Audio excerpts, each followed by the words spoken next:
Hi mga langga, have a nice day. So ngayon magluto tayo ng binignet, no, dahil Biyernes Santo. So ito yung ating mga sangkap mga langga. So meron kami saging, kamuti, pilit, mga sago din kami dito. Ito buli. Tapos meron tayong vanilla. So ayun yung sangkap namin na lulutuin ngayon mga langga.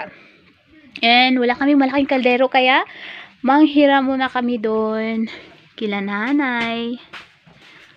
Nakalimutan pala naming manguha ng niyog, kaya ngayon pa lang kami manguha. Sa daming ilalagay na sahog, ito pa talaga ang pinaka-importante ang nakaligtaan. Ito na nga, nakahiram na tayo ng malaking kaldero. Check ko nga ulit yung mga ingredients namin. Ayan, kompleto na, o diba? May niyog na tayo diyan. Finally, makapag-start na tayo gumawa ng binignet. So nakita nyo naman, binalatan ni Boss yung aming niyog at may mga batuta pa nga dyan na nakaabang. This time, medyo damihan namin yung niyog mga langga kasi last time nung nagluto kami nito, perting lasawa. So wala jud lami. Mas masarap kasi ito pag marami ang niyog. At ito, mano-mano natin kayo din yung ating mga niyog dahil wala tayong kuryente dito.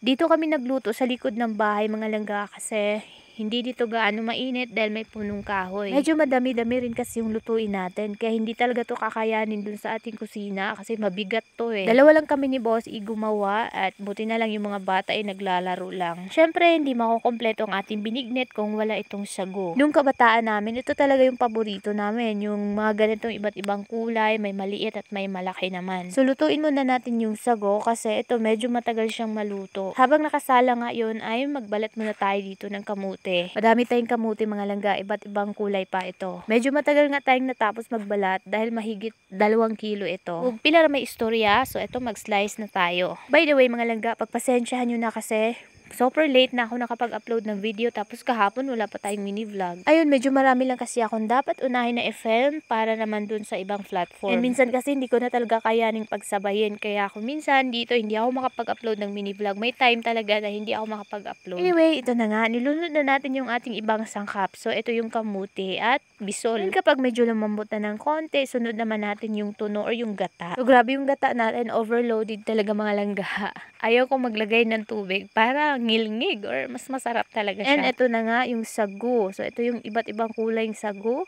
Hindi pa masyadong luto pero sana maluto to habang inintay din natin yung ibang sangkap. And ito yung mga huling ilagay mga langga, yung timpla. So ito yung sugar at yung vanilla. So tamang tansya-tansya lang mga langga. Depende sa mga panglasa. So yung pamilya ko mahilig sa matamis kaya kailangan maraming sugar. Mabilis lang talaga magluto ng binignet mga langga. Kaya ito na, naluto na. Kaya naman nauna ko na nga pinagsandok yung mga bata. Paunti-unti lang muna kasi hindi din nila maubos, masasayang lang. So ayan no, tingnan mo pa lang, super sarap na. Ayan, kita nyo naman yung mga chikiting, nag-umpisa na silang kumain. Kain tayo mga langga. Ito yung nakakamiss sa probinsya kasi iba talaga 'di ba kapag dito natin niluto itong ating binignet. Kain tayo mga langga.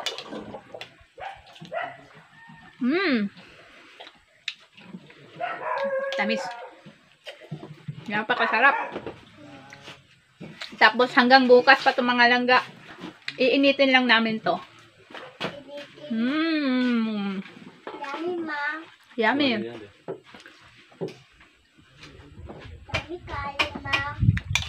Super yummy. Super yummy. Kain tayo. Kain tayo mga langga, binignet.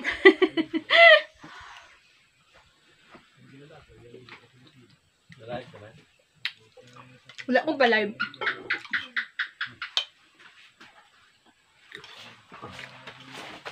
Kasi no, I can say.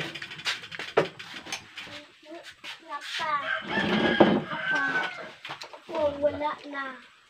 Wala pa. Wala na. Iinit pa.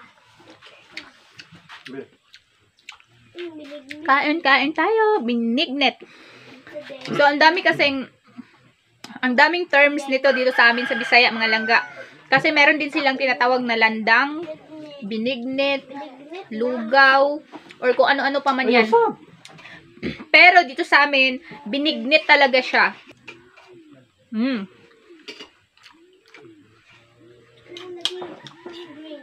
Ano siya mga langga eh. Kung sa English siguro parang Alam niyo yung halo-halo sa chowking, sa mga inasal, ganon. Pero, mainit version siya.